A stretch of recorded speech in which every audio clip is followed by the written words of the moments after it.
Futur pèlerin. Est-ce que c'est une surprise pour vous? Oui, c'est une surprise pour moi parce que l'année dernière, il y a eu des problèmes et que dans les années passées, il y a eu des problèmes et que bon, ça continue.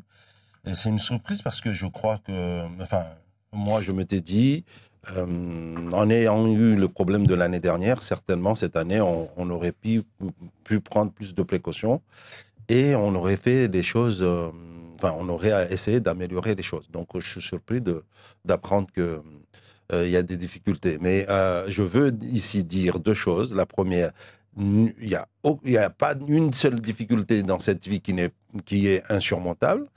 Première chose. Et deuxième chose, je ne suis pas là pour dire bravo, je suis là pour dire tout est possible. On peut faire des choses, on peut les améliorer et que je suis du côté de ces associations pour leur dire, plutôt que de cacher, dites les problèmes peut-être, nous avons sur Mayotte des ressources humaines qui peuvent apporter de leur soutien et de leur savoir-faire pour sortir Mayotte et surtout ce problème du pèlerinage du gouffre.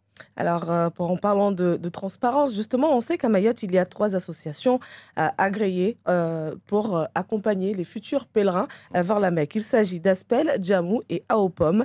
Et, cette année, un changement qui vient de l'Arabie Saoudite qui vient tout chambouler. En effet, les organisateurs devaient posséder un cabis, ouvrir un compte bancaire en Arabie Saoudite, transférer des fonds sur un compte qui serait aussi en Arabie Saoudite, donc passer par une plateforme appelée Noussouk qui doit gérer les réservations d'hôtels, la restauration, mais aussi les déplacements en interne au sein du royaume de l'Arabie Saoudite. Est-ce que ce n'est pas aussi le royaume de l'Arabie Saoudite qui est trop exigeant pour justement qui impose des changements chaque année comme ça? Vous savez, ce que vous venez de me dire là n'est pas nouveau. Dans les déclarations de ces associations de 2022, ici, sur la liste des déclarations qu'ils font, il y a un frais de dossier de traduction, légalisation, il y a des frais justement pour l'ouverture d'un compte depuis 2022. Ces associations sont au courant qu'il faut ouvrir un compte en Arabie Saoudite. Que s'est-il passé? Mais Oui, lorsqu'on sait que ce sont des associations et on demande un cabis, normalement les associations n'ont pas de cabis, c'est donc, plutôt des sociétés. Donc il faut. justement, bon, vous savez, l'Arabie Saoudite organise le pèlerinage. L'Arabie Saoudite, quand il verra qu'il y a un centime qui lui échappe, parce que entre certaines organisations et l'Arabie Saoudite, il y a des intermédiaires et que ces intermédiaires empochent pas mal de sous, ben, l'Arabie Saoudite se dit quoi? Ça, là-dessus, il y a un endroit où taper et je veux faire le nécessaire pour que cet argent-là, je puisse le maîtriser moi-même. Donc, l'Arabie Saoudite est dans ses droits, et surtout qu'il y a des problèmes d'assurance. Certaines organisations, notamment extérieures, pas à Mayotte, c'est pas le cas, amènent des pèlerins jusqu'à la Mecque et ces pèlerins se trouvent dehors. Ils n'ont pas un endroit où se loger.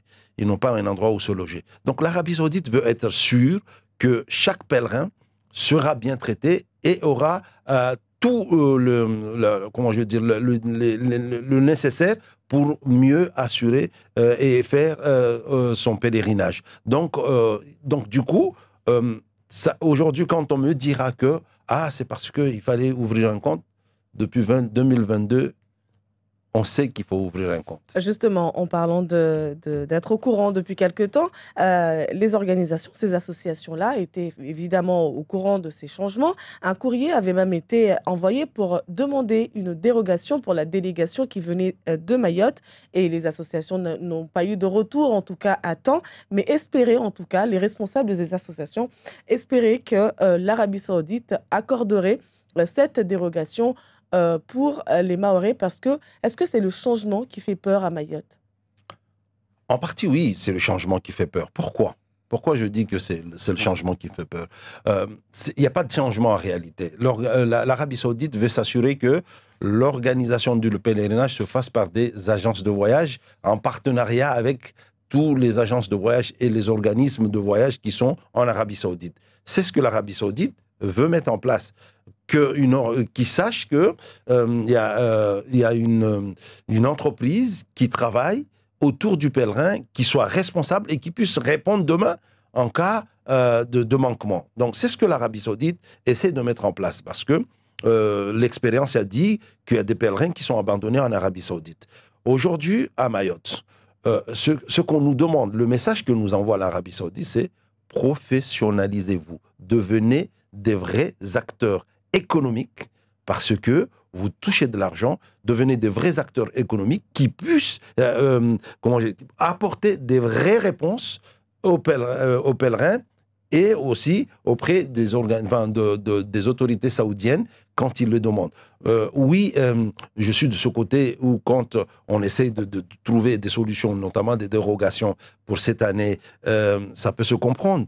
Mais moi, j'appelle et je le dis haut et fort, ce pèlerinage est tellement important et il draine tellement de sous que nous n'avons plus le droit de le faire à la mahoraise. Nous avons l'obligation de le professionnaliser, de recruter des gens qui sont capables réellement d'agir. Mais aujourd'hui, à la tête de ces associations, ce sont des personnes qui sont quand même aguerries, qui organisent ces voyages depuis quelques années. Et donc, c'est difficile à entendre qu'il faut encore se professionnaliser. Est-ce que toute cette expérience-là, finalement, n'est pas fructueuse au final? Non, cette expérience est fructueuse. Mais il y a des choses à améliorer. Il y a des choses à améliorer, certainement. Donc, il y a des choses... Le vrai problème, par exemple, excusez-moi, hein, je veux dire quelque chose qui va peut-être froisser certaines personnes, mais je suis dans l'obligation de le dire. Vous savez, ce n'est pas tous ceux qui parlent français qui savent faire du secrétariat. Le secrétariat est une technique qui s'apprend. Ce n'est pas tous ceux qui parlent arabe qui savent faire du secrétariat avec la langue arabe. Donc, ça s'apprend. Donc, du coup, je crois que ces gens-là doivent aussi se former. Il y a une nécessité de se former aux nouvelles exigences de l'Arabie Saoudite, se former et se mettre à jour tous les jours afin d'apporter les meilleures solutions. Pourquoi aussi, j'ai une grande interrogation, pourquoi aussi, quand on sait qu'il va y avoir un problème, on ne le dit pas, on n'appelle pas les pèlerins pour leur dire « nous allons avoir un problème, préparez-vous ». Et ce problème, il est de tel genre. Peut-être parmi les pèlerins, il y a des gens qui sont aguerris, qui savent apporter des réponses. C'est ça, le problème est là. C'est que je me souviens un jour, je faisais un voyage pour l'Arabie Saoudite, justement, et que j'étais face à un problème. Mais parmi les pèlerins, il y en avait un qui avait la solution. C'est lui qui a donné la solution. Parce que j'ai regroupé les gens, je leur ai dit, il y a un problème. Il m'a apporté une réponse. C'est très compliqué. En tout cas, moi, j'ai essayé justement en préparant cette émission de joindre des représentants de ces associations, Jamou, etc. J'ai réussi quand même à échanger avec des membres de l'association Aspel et j'apprends qu'aujourd'hui, peut-être ce sera que l'association Aspel qui sera agréée cette année en tout cas pour accompagner les futurs Hajj. Et étant donné que le quota a été divisé par 2 pour cette année, l'année dernière c'était 600. Cette année, on passe à 300. Donc aujourd'hui, si les autres associations veulent réellement, en tout cas, aller jusqu'au bout de ce voyage, doivent se joindre à l'association Aspel. Est-ce que c'est quelque chose de faisable, étant donné que le premier contingent devait partir déjà ce dimanche? En tout cas, moi, ce que je dis, ce que j'encourage à faciliter le pèlerinage pour ceux qui ont cotisé toute leur vie pour ce voyage, qui l'ont toujours rêvé. Donc, j'appelle à la raison l'ensemble des responsables de ces associations. Si c'est que Aspel qui peut avoir l'autorisation d'aller en Arabie Saoudite, pourquoi pas ne pas lâcher les pèlerins pour qu'ils puissent aller taper à la porte de... Est-ce que les autres associations, selon vous, selon votre expérience, vous pensez qu'ils vont aller facilement vers l'autre association pour justement permettre à ces personnes de voyager? Je l'espère en tout cas. Il y a une seule chose, je l'espère. J'espère que s'il n'y a que ça comme solution, qu'ils feront cet effort-là pour qu'on puisse réellement donner la chance à ces pères. Deuxième chose, j'ai envie de dire une chose. Ce n'est pas une honte que de dire que j'ai une difficulté. Ce n'est pas une honte que de dire la vérité à ces pèlerins. Je vous le jure, ces pèlerins sont compréhensibles. Quand on leur dira la vérité, qu'il y a un problème, ils peuvent contribuer et ils mettront de leur énergie aussi pour travailler ensemble, pour trouver des solutions. Et ça, et malheureusement, c'est peut-être là, c'est ce problème de communication. En fait, en réalité, le pèlerinage à Mayotte, le vrai problème, c'est la communication. En tout cas, pour l'association Aspel, étant donné que j'ai pu échanger avec certains membres, des réunions ont été organisées et clairement, ceux qui devaient partir, le premier contingent qui devait partir ce dimanche 10 juin, 2 juin, Deux. pardon, Mhm. ne partiront pas. Il n'y aura pas de départ et ce sera peut-être aux alentours d'entre le 9 et le 10 juin.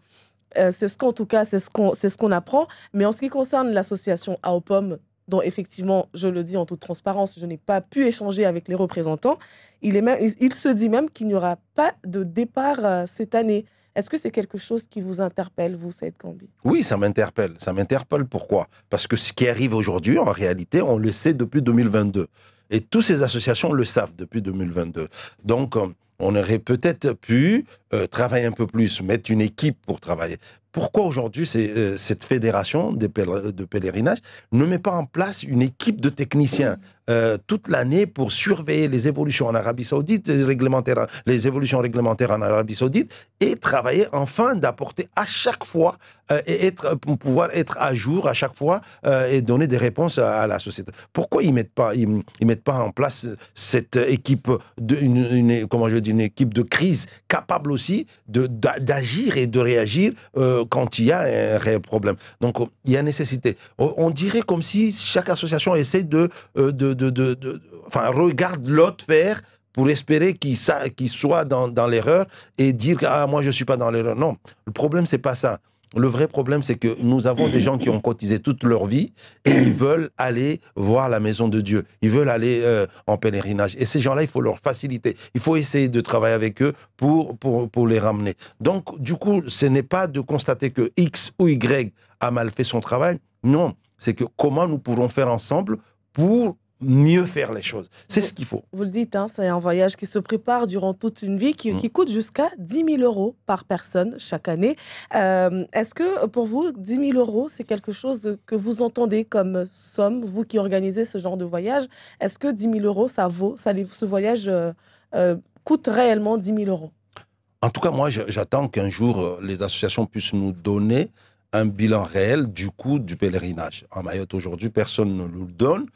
J'aurais aimé qu'on nous fasse un bilan réel, avec comme un tableau, comme c'est les déclarations qu'ils font pour l'Arabie Saoudite, parce que ces tableaux, ces déclarations existent. Nous savons qu'ils le font. Donc, combien ça coûte le visa, combien ça coûte le billet d'avion, combien ça coûte ce qu'on appelle le transport en Arabie Saoudite, combien ça coûte l'hébergement à la Mecque, combien ça coûte l'hébergement à Médine, combien ça coûte l'hébergement dans les lieux du pèlerinage. C'est surtout l'aérien, apparemment, qui reviendrait beaucoup trop cher au départ de Mayotte. Non, non, je ne crois pas. Je ne crois pas que c'est l'aérien. Au départ de Mayotte, ça coûte très cher. Ça, c'est vrai, c'est un constat. Mais ce n'est pas ce qui est le vrai problème. Parce qu'aujourd'hui, bon, il y a des choses aussi qu'il faut dire aux Mahorais qui comprennent. La Mecque, on a détruit la ville de la Mecque. On a plus de 10 000 hôtels. Et on est en train de reconstruire une nouvelle ville à la Mecque.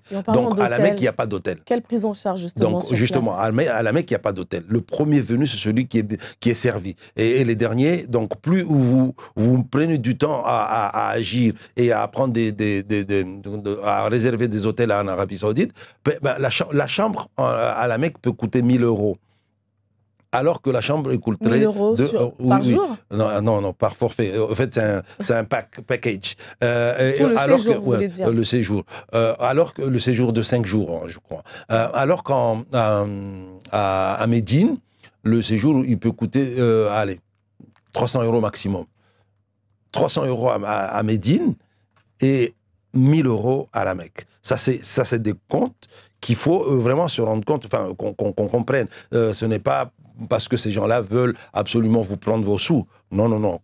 Plus tard, on réagit, plus cher, ça serait. Donc, parce qu'à la Mecque, aujourd'hui, il n'y a pas d'hôtel, il n'y a pas assez d'hôtels pour tous les pèlerins. Donc, c'est une question qui coûte. La Mecque, enfin, quand on prend en proportion, l'hébergement à la Mecque, c'est ce qui coûte le plus cher dans le voyage. Et d'ailleurs, en préparant cette émission, j'apprends également que l'une des associations que je ne vais pas citer a déjà réservé des hôtels. En tout cas, il y a des fonds qui ont déjà été avancés, plus de 100 000 euros. Est-ce que vous pensez que si finalement les futurs Hadj de Mayotte ne partent pas, est-ce qu'ils pourront être remboursés?